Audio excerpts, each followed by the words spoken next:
Upper moon 3 आकाज़ा। तुम इस demon को हेट करते होगे क्योंकि इसने हमारे प्यारे रेंगोकू को मारा था, लेकिन मैं श्योर हूँ कि ये वीडियो अगर तुमने पूरी देख ली तो तुम्हें इस डीमन से प्यार हो जाएगा, क्योंकि आज की इस वीडियो के अंदर मैं तुम्हें दिखाने वाला हूँ हमारे आकाज़ा की बैक स्टोरी। इसके अंदर हम सारा का सारा देखने वाले हैं कि कौन था आकाज़ा अपनी ह्यूमन लाइफ के अंदर। तो मैं कवर कर रहा हूँ इन्फिनिटी कैसल आर्क को। ये पार्ट 4 है। अगर अभी तक तुमने पिछले पार्ट्स नहीं देखे, पहले जाके वो देखो, और स्पेशली पार्ट 3 तो देख ही लेना, क्योंकि उसके अंदर आकाज़ा की फाइट स्टार्ट हुई थी और इसके अंदर हम उसे आगे कंटिन्यू करने वाले हैं। मैं तुम्हें पहले ही कह रहा हूँ कि पहले वो वाला पार्ट देख लो, उसके बाद ही ये वीडियो देखना। तो चलो यार, सीधा इस वीडियो को स्टार्ट करते हैं। चैप्टर 153। तो जैसा कि हमने पिछली वीडियो के एंड में देखा था कि तानजीरो ने आकाज़ा की गर्दन काट दी थी, हमारा चैप्टर यहीं से स्टार्ट होता है। आकाज़ा अभी भी फिगर आउट नहीं कर पा रहा होता कि अभी अभी हुआ क्या। वो बोलता है कि एक बच्चे के पास भी बैटल स्पिरिट होती है, पर इसने उसे खत्म कर दिया। ऐसा लगा कि मैं किसी पेड़ पौधे से फाइट कर रहा हूँ। मेरी कंपास नीडल भी उसे डिटेक्ट नहीं कर पाई। इसने इस फाइट के अंदर कुछ तो सीखा है जिससे इसने अपनी लिमिट्स को सरपास कर दिया है। मैं एक मार्शल आर्टिस्ट इस तरह मरने के लिए तो नहीं जिया था। उन आंखों में कोई भी गुस्सा नहीं था और ऐसा लगा कि तानजीरो चाहता ही नहीं था मुझे मारना। उसने ऐसी सुप्रीम टेरिटरी हासिल कर ली है जो मैं हमेशा से हासिल करना चाहता था। अकाज़ा अपने सर को अपनी बॉडी के साथ पकड़ लेता है ताकि वो नीचे ना गिरे। गियू अपनी टूटी हुई स्वॉर्ड उसके सर पे फेंकता है, वो उसके सर पे लगती है, उसका सर नीचे गिरने लगता है और गायब होना स्टार्ट हो जाता है, जो देख के तानजीरो को थोड़ा सुकून मिलता है कि चलो फाइनली अब हम जीत गए। पर गियू नोटिस करता है कि आकाज़ा की बॉडी गायब नहीं हो रही है। आकाज़ा की बॉडी इधर टेक्निक डेवलपमेंट को एक्टिवेट करती है। तानजीरो को इतनी जोर से लात मारती है कि वो दीवार के अंदर छप जाता है। तानजीरो सोचता है कि ये सर काटने के बाद भी खत्म नहीं हुआ। क्या ये ग्योतारो के जैसी कंडीशन है? नहीं, ये वैसी कंडीशन बिल्कुल भी नहीं है। आकाज़ा सिर्फ एक ही एंटिटी है। क्योंकि आकाज़ा का सर गायब हो रहा है, इसका मतलब ये है आकाज़ा अपनी लिमिट्स को सरपास करना चाह रहा है। और तानजीरो समझ जाता है कि इस टाइम आकाज़ा अपने हेड को रीग्रो करने की कोशिश कर रहा है, जस्ट लाइक मुजान। गियू अपनी टूटी हुई स्वॉर्ड उठाता है और water breathing fourth form striking tide से अटैक करता है, पर वो देखता है कि इसकी बॉडी पहले से भी ज्यादा तेज स्पीड से रीजनरेट कर पा रही है। गियू उस पर मल्टीपल अटैक करता है पर कोई फायदा नहीं होता।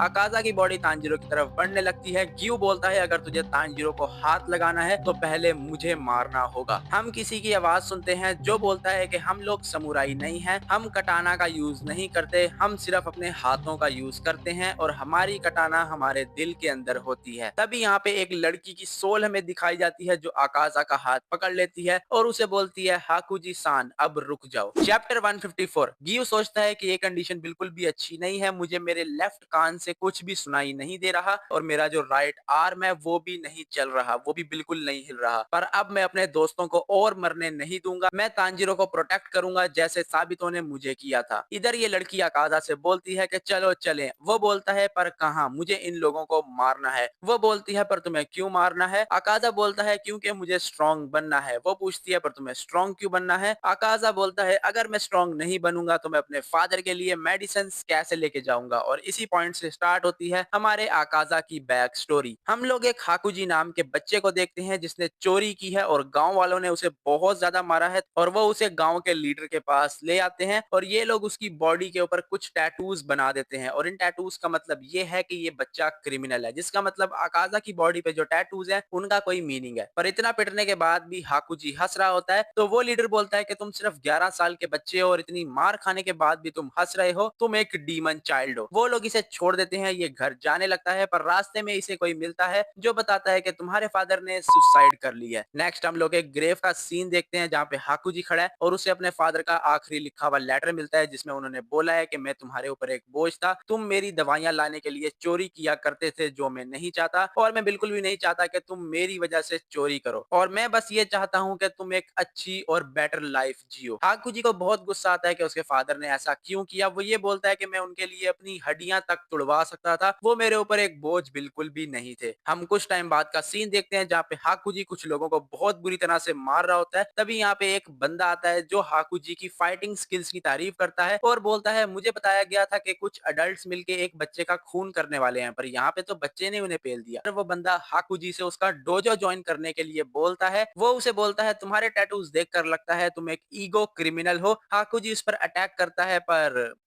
नेक्स्ट हम देखते हैं ये इसे अपने डोजो ले आता है और बताता है मेरा नाम है केजो, मैं मार्शल आर्ट सिखाता हूँ, मेरा एक भी स्टूडेंट नहीं है, इसीलिए मैं छोटे मोटे काम करके अपना गुजारा करता हूँ। मेरी एक बेटी है जो बीमार है, पर अब से तुम उसकी केयर करोगे और ये आसान जॉब नहीं होने वाली क्योंकि मेरी वाइफ ने इसी वजह से मुझे छोड़ दिया। हाकुजी बोलता है मैं बस आपको और आपकी बेटी को परेशान करूंगा और वैसे भी आप अपनी बेटी को एक क्रिमिनल के पास तो नहीं छोड़ना चाहोगे। केजो बोलते हैं मैंने अभी थोड़ी देर पहले तुम्हें पीटा था तो मुझे लगता है सब सही होगा। प्रेजेंट में अकाजा सोचता है वो बंदा बिल्कुल तांजीरो के जैसा था। अब मैं समझा तांजीरो, मैं तुमसे इतनी नफरत क्यों करता था, क्योंकि तुम मुझे मेरे उस बुरे पास्ट को याद करवाते थे। यहाँ पे केजो अपनी बेटी से हाकुजी को इंट्रोड्यूस करवाता है जिसका नाम है कोयुकी और इसे ऐसे देखकर इसे अपने बीमार फादर की याद आती है। कोयुकी उससे पूछती है तुम्हें दर्द हो रहा है क्या, तुम्हें चोट लगी है। प्रेजेंट में अकाजा बोल रहा होता है I will protect you for sure, वैसे भी मेरी लाइफ वर्थलेस है। चैप्टर 155। अकादा सोचता है कि बीमार लोग हमेशा माफी क्यों मांगते रहते हैं, हालांकि वो खुद होते हैं जो सबसे ज्यादा पेन के अंदर होते हैं। हाकुजी इधर कोयुकी की केयर कर रहा होता है, कोयुकी इधर उससे माफी मांगती है कि मेरी वजह से तुम बाहर नहीं जाते, तुम खेलते नहीं हो, तुम्हें मेरी केयर करनी पड़ती है। हाकुजी बोलता है ये सब मैं पहले भी करता था और वैसे भी मुझे खेलने की आदत है नहीं, वो सारा टाइम या तो ट्रेनिंग करता था या फिर अपने फादर की केयर करता था। कोयुकी उसे बताती है कि आज रात फायरवर्क्स का शो होने वाला है, तुम्हें वो देखने के लिए जरूर जाना चाहिए क्योंकि वो साल के अंदर एक दफा ही होता है। हाकुजी बोलता है कि जब तुम ठीक हो जाओगी मैं तब तुम्हारे साथ देखने जाऊंगा, फिर चाहे वो अगला साल हो या उससे अगला साल हो या फिर उससे अगला साल हो। और इसकी ये बात सुन के भाई कोयुकी इधर रोने लगती है एंड हाकुजी भी लाइक भाई यार ये लड़की क्या है, छोटी छोटी बातों पर रोने लग जाती है। हाकुजी हमें मास्टर केजो के बारे में बताता है कि उन्होंने एक बार एक बूढ़े दादा या फिर तुम कह लो एक बूढ़े आदमी को कुछ चोरों से बचाया था और उसे उसकी फाइटिंग स्किल्स मतलब मास्टर केजो की फाइटिंग स्किल्स इतनी ज्यादा पसंद आई कि उसने इन्हें ये प्लेस दी जिसके ऊपर एक डोजो बना हुआ था और तब से ही ये अपना डोजो चलाते आ रहे हैं। लेकिन इनका जो पास वाला डोजो है, उन्होंने जब सुना कि भाई हमारे पास एक और डोजो खुल गया है तो उन्हें डर हो गया कि भाई हमारी जो सर्विस है वो कम ना हो जाए, मतलब लोग इसके पास ना चले जाएं, तो इन्होंने मास्टर केजो के डोजो का नाम ही डुबा दिया उसके खिलाफ बुरी बुरी बातें करके। इसी वजह से मास्टर केजो का एक भी स्टूडेंट नहीं है। हम देखते हैं कि भाई सब कुछ सही चलता है और अब से 3 साल गुजर जाते हैं और हाकुजी अब 18 साल का हो चुका है और कोयुकी अब 16 साल की हो चुकी है। हाकुजी कोयुकी की इतनी केयर करता है, इसी वजह से कोयुकी अब रिकवर कर पा रही है और वो काफी अच्छे तरीके से अब छोटे मोटे काम भी कर लेती है। पहले तो वो बाथरूम तक खुद नहीं जा सकती थी। एक दिन मास्टर हाकुजी को बुलाकर उसे बोलते हैं क्या तुम मेरे डोजो का ख्याल रखोगे और हाँ मेरी बेटी का भी। और ऑब्वियसली ये इससे इधर शादी का ही पूछ रहे हैं, जो सुन के भाई दोनों शर्मा जाते हैं। हाकुजी सोचता है मैं एक क्रिमिनल था, मैंने कभी नहीं सोचा था कि मुझे कोई इतना प्यार करेगा, शायद यही वो जिंदगी है जो मेरे फादर चाहते थे कि मैं जीऊं। और वो सोचता है कि मुझे बस अब 2 लोगों को प्रोटेक्ट करना है। वो अपने फादर की ग्रेव पे जाता है उन्हें सब कुछ बताने के जैसा आप चाहते थे अब मैं वैसी लाइफ जी रहा हूँ और मैं अब शादी भी कर रहा हूँ। वो डोजो वापिस आता है पर फिर से रास्ते में उसे कोई मिलता है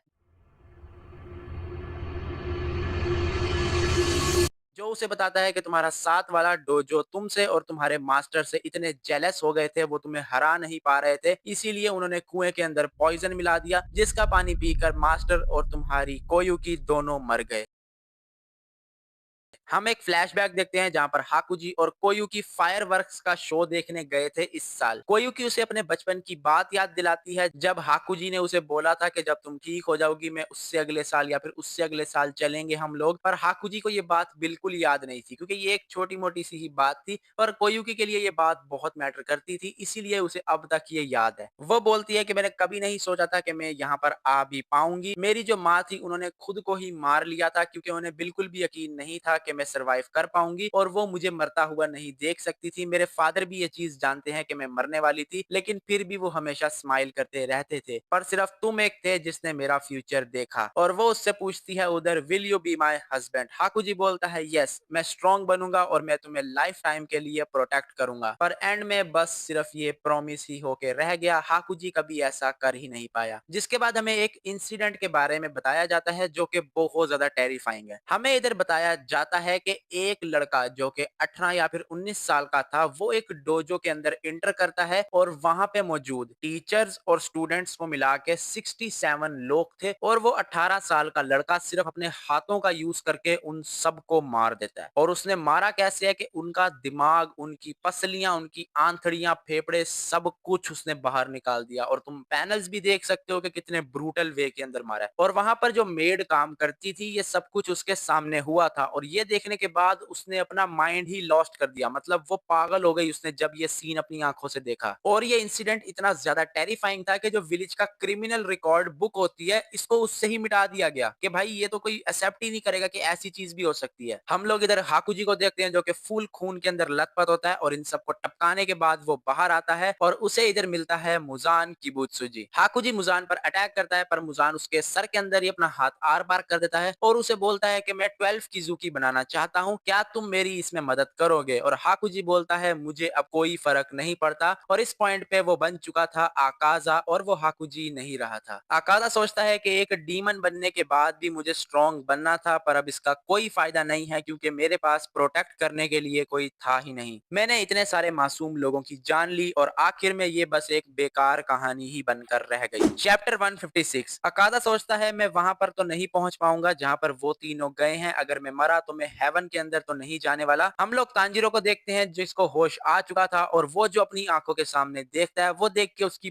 फट जाती है। वो देखता है कि आकाजा ने अपना हेड फिर से रीग्रो करना स्टार्ट कर दिया है, जिसका मतलब है कि उसकी रीजनरेशन पावर अब मुजान के लेवल तक पहुंच गई है। तांजीरो टाइम वेस्ट नहीं करता, अपनी स्वॉर्ड उठाता है, उस पर अटैक करता है, पर वो इतना थक चुका था कि उसकी स्वॉर्ड उसके हाथ से स्लिप हो जाती है। पर वो अकाजा को एक मुक्का दे के मारता है और ये मुक्का खाने के बाद इसे मास्टर केजो की याद आती है, जिसके बाद अकाजा बताता है कि क्यों उसे वीक लोगों से नफरत है। वो बोलता है कि मुझे वीक लोगों से इसलिए नफरत है क्योंकि वो फेस टू फेस फाइट नहीं कर सकते, वो कुएं में पॉइजन मिला देते हैं, गंदी गंदी चालें चलते हैं, इसी वजह से मुझे उनसे नफरत है। मैं किसी भी काम का नहीं हूं, मैंने अपने फादर के लास्ट वर्ड्स की भी रिस्पेक्ट नहीं की, मैंने अपने मास्टर के फाइटिंग स्टाइल को एक खूनी स्टाइल बना दिया और बहुत सारे लोगों को मार डाला और मैं बहुत अच्छे से जानता हूं कि मुझे कैसे मरना है। तांजीरो सोचता है कि मेरा ब्लेड स्लिप हो गया, वो अपना अटैक रिलीज करने वाला है, गियू सान उसके अंदर आ जाएंगे। तांजीरो इधर गियू को दूर करता है उसके अटैक से, पर तांजीरो देखता है कि आकाजा इधर स्माइल कर रहा है। आकाजा इधर अटैक को रिलीज करता है पर वो अटैक उसने अपने ऊपर ही ले लिया। तांजीरो सोचता है उसने खुद पर ही अटैक क्यों लिया और मैंने देखा था कि आकाजा स्माइल कर रहा था। आकाजा खुद से बोल रहा होता है कि बस अब रीजनरेट करना बंद कर दो, मैं तो उसी पॉइंट पर हार चुका था। उसके सामने उसके फादर की सोल आती है, वो अपने फादर से पूछता है कि क्या आप ठीक हो? वो बोलते हैं हाँ हाकुजी मैं ठीक हूँ,